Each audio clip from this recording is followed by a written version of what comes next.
Hi there, welcome to my YouTube channel. This is Tina from TinaHeals.com, and today I'm speaking to you about an Aries Ascendant, a Capricorn Moon, and an Aquarius Sun. So you have your Ascendant degree in Cardinal Fire, and it's very combustible and tempestuous. Your Ascendant ruler is Mars. So the placement of Mars for you is very important in your natal chart to really piece together the whole story. You have your moon again in cardinal Earth. This is Saturn's domain. So although Capricorn is feminine, there is a very masculine vibe to Capricorn. Okay, and many say that Saturn has actually been misinterpreted by patriarchy, and Saturn has a very, very potent feminine signature. We'll get to that. And you have your Sun in Aquarius, which is fixed fire. The Sun in Aquarius is not a good position because Sun rules Leo and Aquarius is the polarity of Leo. So Sun is in fall in Aquarius, okay? Now let us understand each of these placements and then sort of look at the whole story from a bird's eye view. So the Ascendant is the degree of the zodiac rising on the eastern side of the horizon at the moment of your birth. And the Ascendant is kind of the sum total of your being in 3D.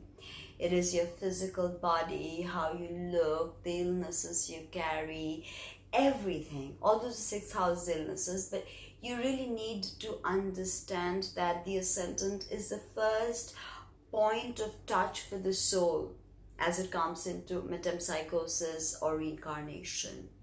So the Ascendant and its karma is very, very important. The Ascendant is how you look and how the world perceives you.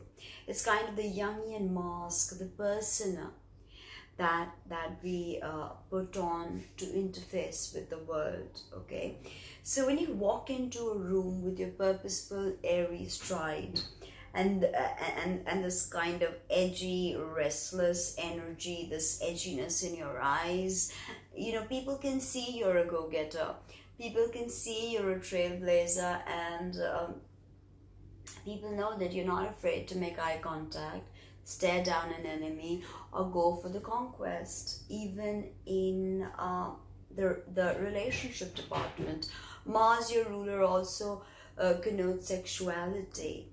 So there's a very vibrant, swift, fast-moving energy with Aries, which is a dominant kind of energy. It's not submissive. Unless there are other things to suggest in the placement of Mars, as I told you, but it's a very dominant, vibrant energy, okay? You are the archetype of the initiator, the pioneer. You're great at starting very many things, but not great at completions and detailing, and you get bored very quickly. So that's something to work towards. And you are the infant of the zodiac. Why? Because Aries is the first sign of the zodiac, and when the soul enters Aries with a mini Big Bang, everything is born anew. Everything is fresh, youthful, vibrant, radiant. That is the promise of Aries. It is the sign of spring, okay? And so we understand that with infancy there is a streak of selfishness. So Aries is bound to come with a streak of selfishness. But as Stephen Farris, the eminent astrologer, puts it, that the goal of Aries should be enlightened selfishness. And then you can accomplish the karma of becoming the initiator. And don't forget, both Aquarius and Aries are tremendously pioneering signs, visionaries.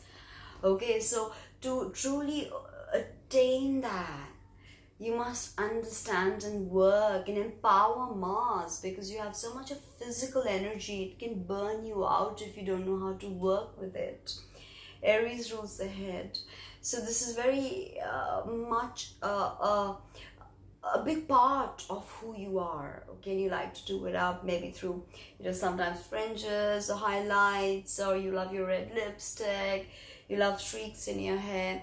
Even with women of this placement, I've seen that they like to keep their hair short and they're just more masculine than the other signs, you know.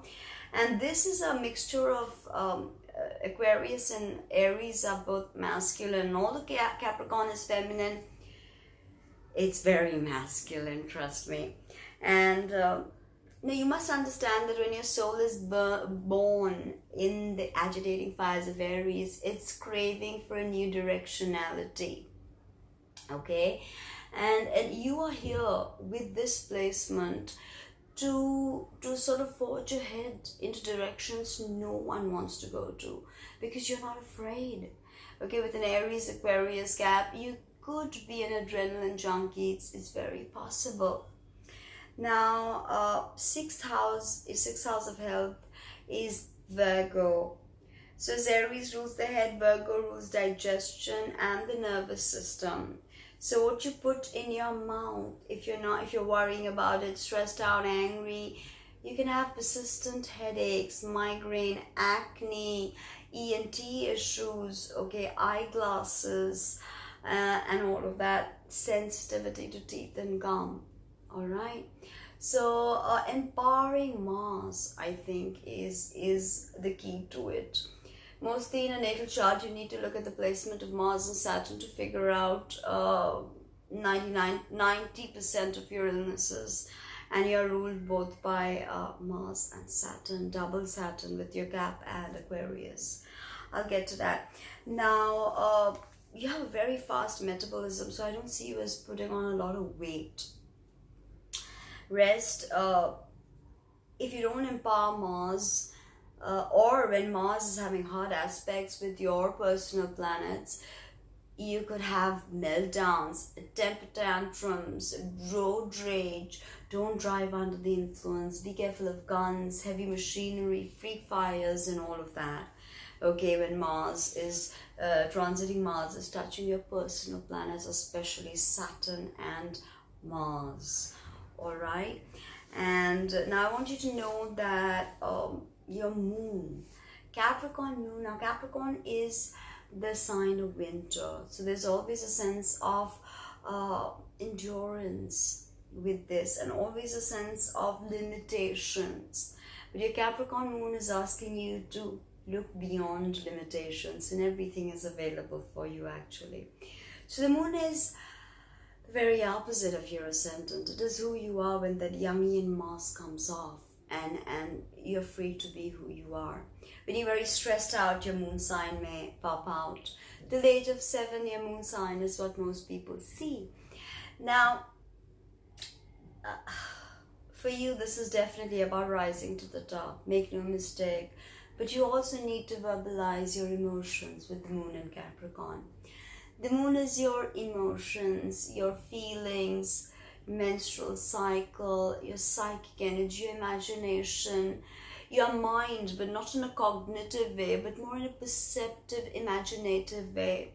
It's your mother, it's your childhood, it's the idea of nurturing, how you give it and how you receive it. Moon rules breast and stomach. So nourishment, okay, not just physical nourishment, but soul nourishment is what you crave for with the moon, wherever the moon is placed. And remember, the moon is in Capricorn is not a good placement, because moon rules Cancer, the polarity of Capricorn. So here the moon is in fall. Okay, that means the moon cannot verbalize her emotional needs, or doesn't even want to probably acknowledge them. Sets up huge boundaries, doesn't allow anybody in easily, because think of the rings of Saturn. You have those boundaries, me and them. You're always very careful before you let people in, too circumspect in most situations, and people tend to think you're pushing them away when you really want to verbalize your emotional needs. Okay, in Capricorn, you're definitely about purpose, okay, and you're about tenaciousness, about endurance, about working hard, about determination. And Aries soul ruler is Mercury, the psychopomp, a Hermes. This is about higher wisdom, not just Martian conflict, And for you, your soul ruler is also Saturn, just like Saturn is your exoteric ruler. So the hierarchy of Capricorn represents, yes, legal hierarchies, judiciary, hospitals and all of that. But the mountain is actually about the final initiation. The Capricorn has three archetypes: the mountain goat, the sea goat, and the unicorn. Ultimately, the Capricorn moon wants to be the magical unicorn. Interestingly, the sea goat has been linked to Ea in Babylon. Ea was the antelope of the oceans who gave humanity wisdom. And like Saturn, Ea was cold, emotionally detached, you know, not really playing God with us. Okay, now moon in Capricorn is about self-mastery, never forget that. But it is also about letting go of control.